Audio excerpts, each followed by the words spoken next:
बिना किसी एविडेंस और बिना किसी प्रूफ बताए पाकिस्तानी यूट्यूबरों को बकवास करने की आदत है। उनमें से एक है पाकिस्तान इस्लामाबाद का सोफा जर्नलिस्ट के नाम से मशहूर मोहसिन अली, जो आए दिन अपने वीडियो में, अगर ये एक महीना में 30 वीडियो बनाएगा तो उसमें से 25 वीडियो में बोलेगा कि इंडिया में 80 करोड़ बेगर्स हैं, इंडिया में 80 करोड़ भिखारी हैं।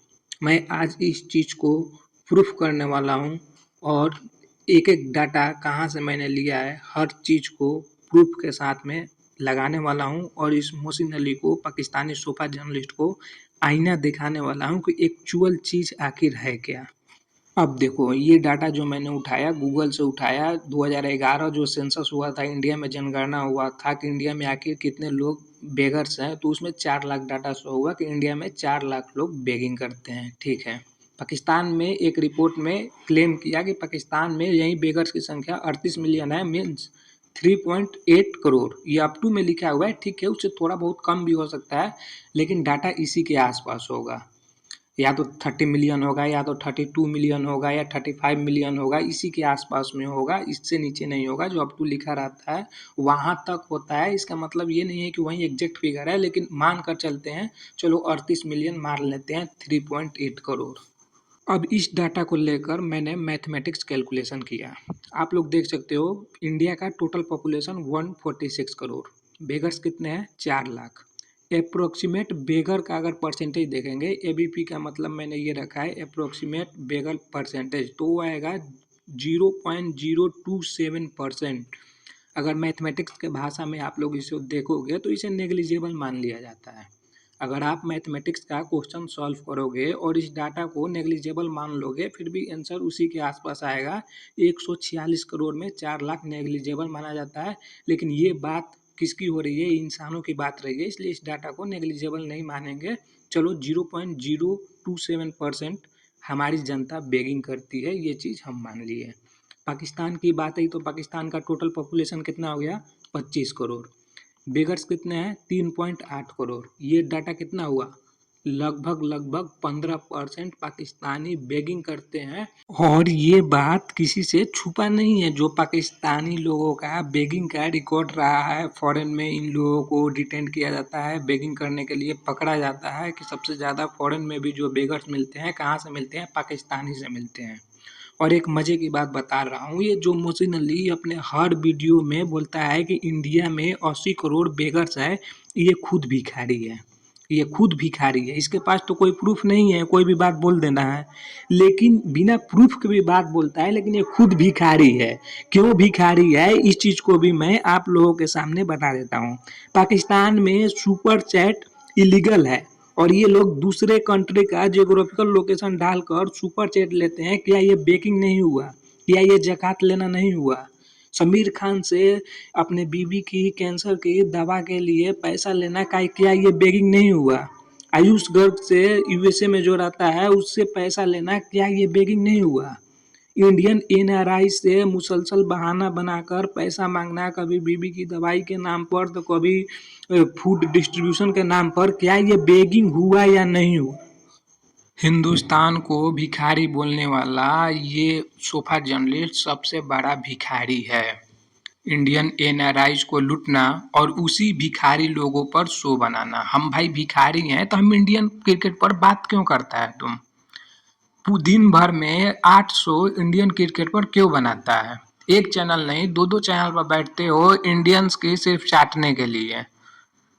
तो तुम तो भाई सबसे बड़े भिखारी हुए। कंट्री की बात ही छोड़ दो, डाटा तो मैंने कंट्री का दिखा दिया, लेकिन अगर पर्सन की बात करेंगे तो तुम तो सबसे बड़े वाला भिखारी हो। अब मैं देखो यहाँ पे 2024 का ग्लोबल हंगर इंडेक्स रखने वाला हूँ, जिसमें पाकिस्तान का रैंक क्या है, 109 आउट ऑफ 127 कंट्रीज। 127 कंट्री में 109 नंबर पे था पाकिस्तान। और उसके आगे क्या लिखा है, with a serious level of hunger. भुखमरी से तुम्हारी जनता, तुम्हारी आवाम मर रही है। अपनी जनता और आवाम के लिए कुछ सोचो, ना कि पूरा दिन इंडिया इंडिया, इंडिया में ये है, इंडिया में वो है। ये करने से घर में रोजी रोटी तुम्हारे तो आ जाएगा, लेकिन तुम्हारे मुल्क के लोगों का नहीं आएगा। तुम्हारे मुल्क के आवाम के जो लोग हैं वो भूखमरी से मरेंगे ही, ये रिपोर्ट बताता है। और उसके बाद में पता नहीं तुम किस मदरसा से रिपोर्ट देख लेते हो और बोलते हो कि तुम्हारे इंडिया में 80 करोड़ लोग बेघर्स हैं। तो पढ़े लिखे इंसान होते भाई तो कोई भी चीज़ बताते या किसी भी चीज़ का बात करते तो उसका प्रूफ लगाते। अब ये क्यों बोलता है इंडिया में 80 करोड़ भिखारी हैं, मैं उस चीज़ का भी जवाब यहाँ पे देने वाला हूँ। अगर तेरे को रिपोर्ट पर ज़्यादा बात करने की शौक है तो कभी इस रिपोर्ट पर भी बात कर ले। ग्लोबल टेररिज्म इंडेक्स 2025 पाकिस्तान का रैंक क्या है? सेकंड है। दूसरे नंबर पे आए हो किसमें? टेररिज्म में। लेकिन तुम्हारे मुल्क के जो आर्मी चीफ है, तुम्हारे मुल्क के जो प्रधानमंत्री है, ये चीज़ कभी एक्सेप्ट नहीं करेगा। ये चीज़ भी जाकर बोलना है अमेरिका में कि हम इस पे सेकंड पे आए हैं। ये भी चीज़ जाके बोले तुम्हारे प्रधानमंत्री। दहशतगर्द से तुम लोग के दहशतगर्द से पूरा विश्व परेशान है, पूरा वर्ल्ड परेशान है पाकिस्तान के दहशतगर्द से। लेकिन मोहसिन अली इस पे जुबान नहीं खोलेगा, क्योंकि इस पे जुबान खुलेगा तो कल जुबान खुलेगा तो परसों इसको उठा कर ले जाकर काल कोठरी में बंद कर देगी वहाँ की आर्मी।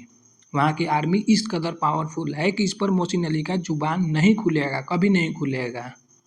अब ये पाकिस्तानी सोफा जर्नलिस्ट ये तो पढ़ लिया कि इंडिया में 80 करोड़ लोग राशन कार्ड होल्डर हैं, तो इसने ये मान लिया कि 80 करोड़ लोग भिखारी हैं और अपने चैनल पर हर दिन बोलता है भाई कि इंडिया में 80 करोड़ लोग भिखारी हैं। लेकिन इस बेवकूफ़ जर्नलिस्ट ने ये नहीं पढ़ा कि राशन कार्ड कितने टाइप के होते हैं और कौन कौन लोग इसको बनवा सकते हैं।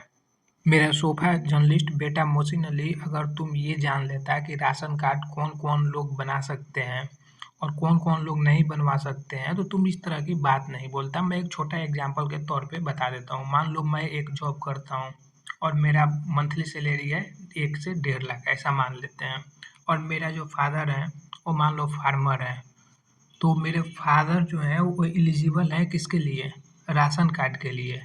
इसका मतलब ये नहीं है कि वो परिवार गरीब है या वो परिवार भिखारी है।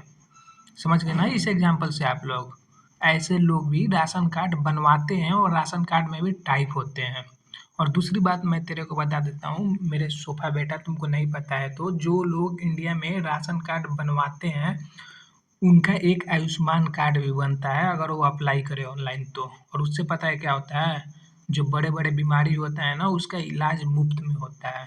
जो तुम अपनी बीबी के इलाज के लिए दूसरे इंडियंस एनआरआई से भीख मांगते हो, अगर तुम इंडिया में पैदा हुए रहते मेरे बेटे तो तुम्हारी बीबी का इलाज इसी राशन कार्ड के आयुष्मान कार्ड से हो जाता। कैंसर का इलाज यहीं से हो जाता। बीबी की दवा के लिए जो तुमको हाथ पसारना पड़ता था, कभी समीर खान के पास में तो कभी कोई और एनआरआई के पास में, वो नहीं करना पड़ता। जो तुम भीख मांगे हो अपनी बेगम की दवा के लिए, रिदा हुसैन जी की दवा के लिए, अगर इंडिया में होते और तुम्हारा राशन कार्ड होता तो उनका भी इलाज यहाँ पे हो जाता। गवर्नमेंट अगर कोई बेनिफिट दे रही है और हमारी जनता, हिंदुस्तान की पब्लिक अगर बेनिफिट ले रही है तो 80 करोड़ बेनिफिट अगर ले रही है जनता तो वो 80 करोड़ भिखारी नहीं है। इस चीज़ को तुम समझ। इस चीज़ को तुम क्यों नहीं समझता है? क्राइटेरिया किसी भी चीज़ का देखना होता है कि उसमें क्या है। ऐसे ही मन में जो आया मन ग्रंथ कहानी बोल दिए यूट्यूब पर, और एक दिन नहीं बोल रहे हैं, रोज़-रोज़ बोल रहे हैं। आज के डेट में मैं ये बोल दूँ कि मैं रिदा हुसैन का पास्ट में शौहर रहा हूँ, तो इस चीज़ का कोई प्रूफ मांगेगा ना कि या मैं बोल दिया तो ये बात हो गया। मैं बोल देता हूँ कि मेरे जो दादाजी थे वहीं जाकर मोहसिन की दादी पर या किसी पर चढ़े थे तो तुम्हारा बाप पैदा हुआ था। तो इस चीज़ के बोल देने से हो जाएगा ये चीज़? अगर बोल देने से हो जाएगा तो ये सब बात भी सच्चाई है। ये सब भी बात सच्चाई है। अगर बोल देने से कोई चीज़ हो जाता है तो विदाउट प्रूफ, तो मेरा बेटा ज़ुबान खोलने से पहले सोच लिया कर, क्योंकि जवाब तो इधर से मिलेगा। भाई लोग, अगर आप लोगों को ये वीडियो पसंद आता है तो आप लोग वीडियो को लाइक कर दो। नेक्स्ट वीडियो में इसको ठोकेंगे, खूब अच्छा से ठोकेंगे। इसने जो बोला है इंडिया का विभाजन को लेकर, हमारे देश का टुकड़ा करना चाहता है, नागालैंड, मणिपुर और असम को लेकर जो बोला है, मैं नेक्स्ट वीडियो में उसको लाऊंगा सारा चीज़। तब तक आप लोग इस वीडियो को लाइक कर दो।